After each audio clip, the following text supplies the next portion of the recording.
Obrigada, Sr. Presidente. Cumprimentar a Sra. Ministra da Justiça.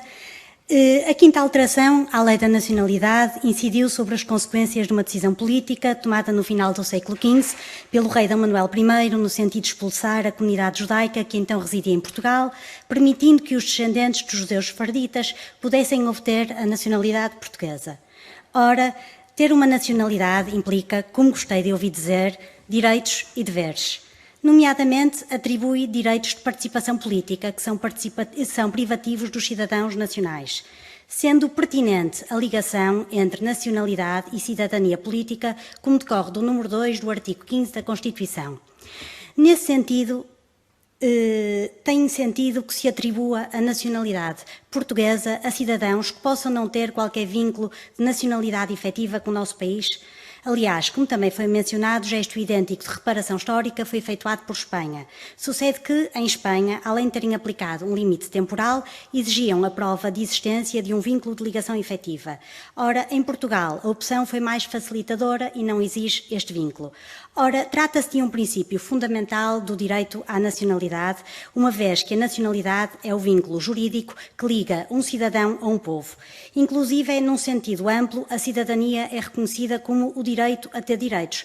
Por este motivo, em Espanha era exigida, além da prova de língua espanhola, uma prova da Constituição e da realidade socioeconómica de Espanha. Teria sentido também exigirmos este tipo de provas em Portugal? Gostava que nos explicasse melhor o mecanismo que propõe em concreto. Ou teria sentido incluirmos outras exigências, outros critérios na legislação que evitem que cidadãos sem qualquer ligação efetiva a Portugal possam adquirir a nossa nacionalidade? Esta pergunta porque a atribuição da nacionalidade aos descendentes judeus sefarditas depende sempre de uma decisão da Sra. Ministra da Justiça. Assim, atendendo à legislação em vigor, que margem tem, no âmbito desta decisão, para recusar a nacionalidade aos descendentes judeus sefarditas? Em que casos é que a nacionalidade não é atribuída? Também nos parece que os critérios previstos na lei para a atribuição da nacionalidade por parte dos judeus sefarditas são critérios de aferição objetiva. Assim sendo, o regulamento não pode exigir mais do que a lei exige. No entanto, perante a verificação destes casos de eventuais utilizações de acesso à nossa nacionalidade apenas com o intuito de se obterem benefícios a nível internacional sem que se tenha qualquer ligação efetiva ao nosso país, que medidas de atuação podem ser tomadas? E, em sentido idêntico, há alguma coisa que se possa fazer para se evitar a forma como a possibilidade de aquisição da nacionalidade portuguesa está a ser divulgada? Pedindo-se a mesma e recebendo-se a mesma em casa, pelo correio, sem alguma vez se ter de vir a Portugal. Inclusive, como com mais detalhe o Sr. Ministro dos Negócios Estrangeiros teve a oportunidade de nos transmitir na audição que tivemos a semana passada. Há quem entenda que as reparações históricas não devem ser por tempo indeterminado, ad eternum. A seu ver, esta reparação histórica, e aliás qualquer reparação histórica que vem conferir a nossa nacionalidade, atendendo ao universo aplicável, deveria ter um limite temporal? Quanto a esta legislação, relembro muito brevemente o parecer da Ordem dos Advogados de 13 de maio de 2013 sobre os projetos de lei que vieram aditar este número 7 ao artigo 6º da Lei da Nacionalidade.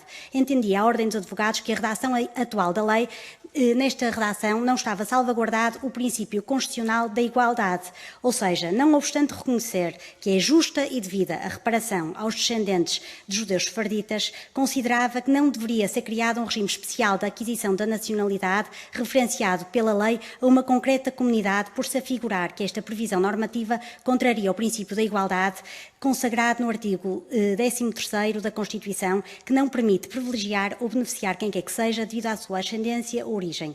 Nesse sentido, a proposta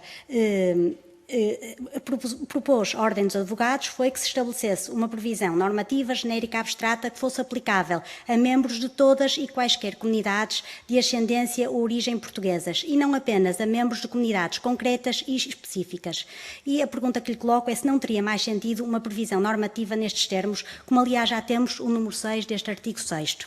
E para finalizar, uma vez que se alterou a lei e temos agora bastantes mais pedidos de atribuição da nacionalidade a darem entrada, quer nas conservatórias de registros centrais, como nas conservatórias de registro civil, aumentando a pendência, não deveriam ser reforçados os respectivos mapas pessoal para colmatar a falta de 199 conservadores e 1.154 oficiais de registro, conforme os últimos balanços do IRN, para assim dar uma resposta em tempo útil aos milhares de pedidos que se encontram pendentes? Muito obrigada. Sr. Presidente, Ora bem, foram colocadas questões que têm naturezas absolutamente diferentes.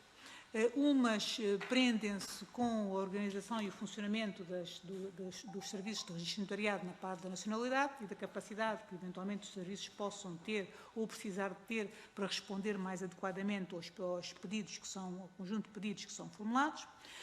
Outras questões têm a ver apenas com o modo como esta forma de aquisição de nacionalidade está a ser divulgado a nível internacional e saber o que é que se pode fazer relativamente a isso.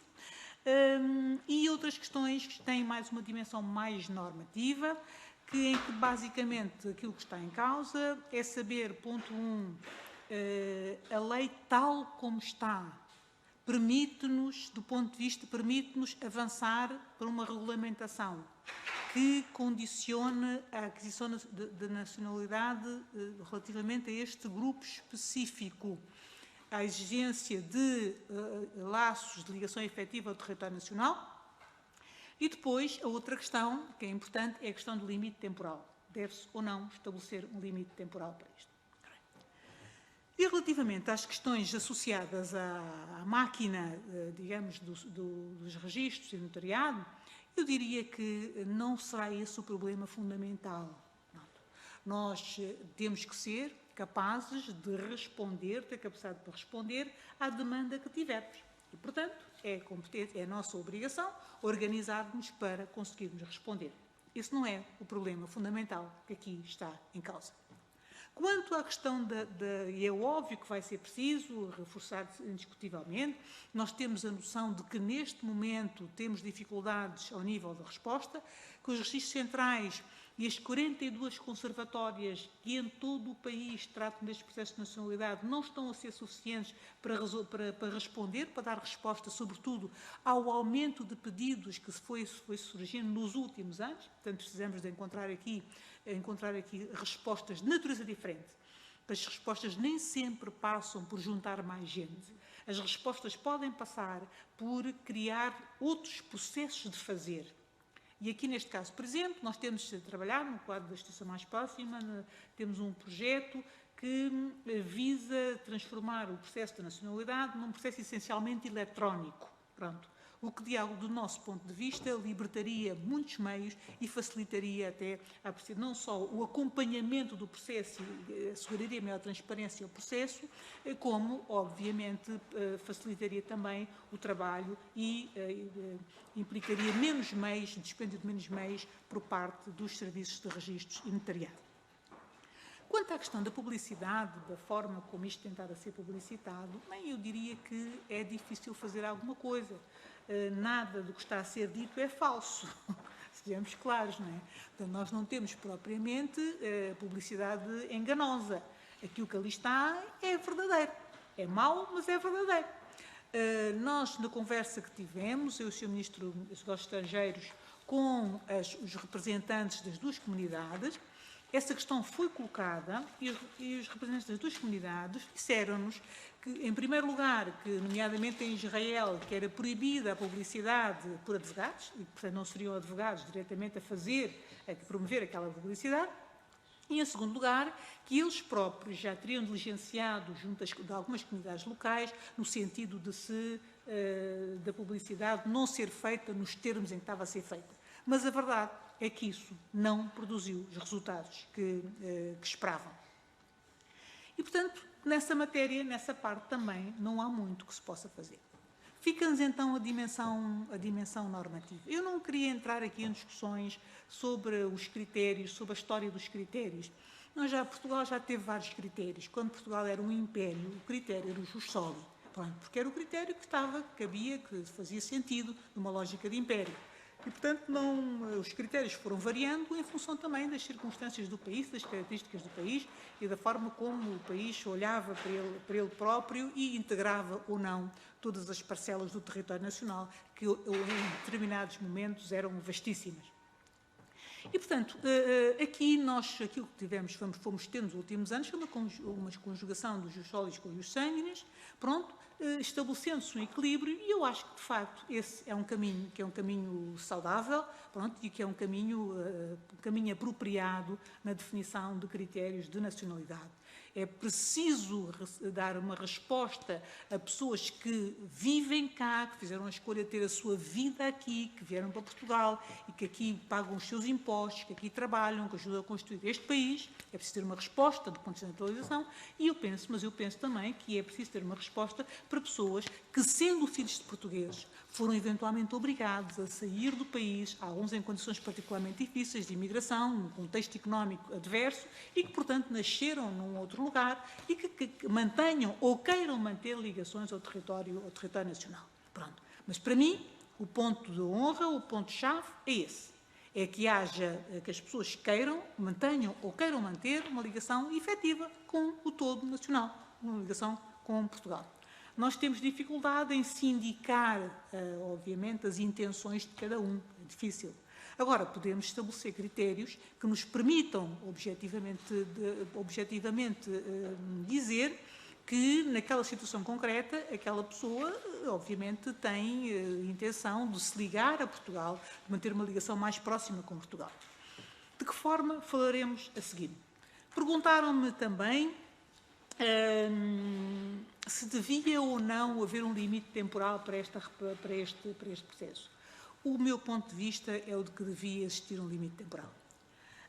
E eu defendo até mesmo que, provavelmente, considerando o simbolismo, que o limite podia ser qualquer coisa que aproximasse isto dos 10 anos, por exemplo, dos 10 anos da entrada em vigor da lei. Não penso que seja sustentável uma reparação eterna. Acho que 10 anos dão tempo suficiente para aquelas pessoas que, ou seja, isto foi suficientemente divulgado, para aquelas pessoas que efetivamente têm interesse em manter esta ligação, tenham qualquer chamamento, pronto, que estabelecerem de facto agora, regularizarem a sua vida, o seu processo e, portanto, adquirir nacionalidade. Penso que não faz muito sentido termos uma lei destas que não tenha um limite. As reparações, a reparação deve ter, do meu ponto de vista, um limite. Quanto à forma de agir, do meu ponto de vista, nós não podemos, a partir desta lei, regulamentar o que já foi regulamentado. O legislador concedeu, através daquela lei, uma habilitação ao Governo, portanto, cuidado, isto é uma lei orgânica, concedeu uma habilitação ao Governo para legislar regulamentando. E o Governo regulamentou daquela maneira, esgotou-se ali. De outra forma, o risco que nós corríamos era que, relativamente a um determinado diploma, fosse possível, um diploma emanado do Parlamento, que fosse possível ao Governo vir, através de sucessivas regulamentações, eventualmente até distorcer por completo o sentido original da autorização que tinha sido dada no sentido de regulamentar. E, portanto, para mim, nós não temos, neste momento, uma habilitação para regulamentar. E, por isso, era importante que houvesse uma intervenção legislativa mínima, mas que fosse uma intervenção que permitisse a regulamentação. Eu, a impressão com que fiquei, da conversa que tive com ambas as comunidades, tudo apontava no sentido que haveria um consenso sobre a utilidade em se regulamentar esta lei, no sentido de se estabelecer aqui critérios que permitissem aferir de uma ligação efetiva ao território nacional. Perguntam-me, mas que critérios podem ser esses? Bem, eu diria que são múltiplos e que não podem passar pelo conhecimento da língua portuguesa. Não é? Portanto, obviamente, tem que haver da parte destas pessoas uma atitude relativamente ao território de Portugal e relativamente ao resto da comunidade portuguesa de aporre de qualquer coisa, de contacto, de investigação científica relacionada com Portugal, de investigação histórica. Quer dizer, tem que haver aqui, de facto, uma ideia de, olha, eu redescobri as minhas raízes e quero conviver com elas. Pronto. E esse querer conviver com elas não é ter um documento e ficar não importa onde, não é? E eventualmente votar no dia da eleição. Eu acho que, de facto, conviver é outra coisa. Conviver é fazer parte de uma família. Pronto. É ter uma aproximação à família, à grande família nacional. Pronto. E isso, do meu ponto de vista, passa por se criarem, efetivamente, aqui um conjunto de critérios que se podem encontrar, que acho que não será muito difícil ao nível da regulamentação depois que o Governo faria, mas não vejo que o Governo possa fazê-lo sem precedência de norma habilitante.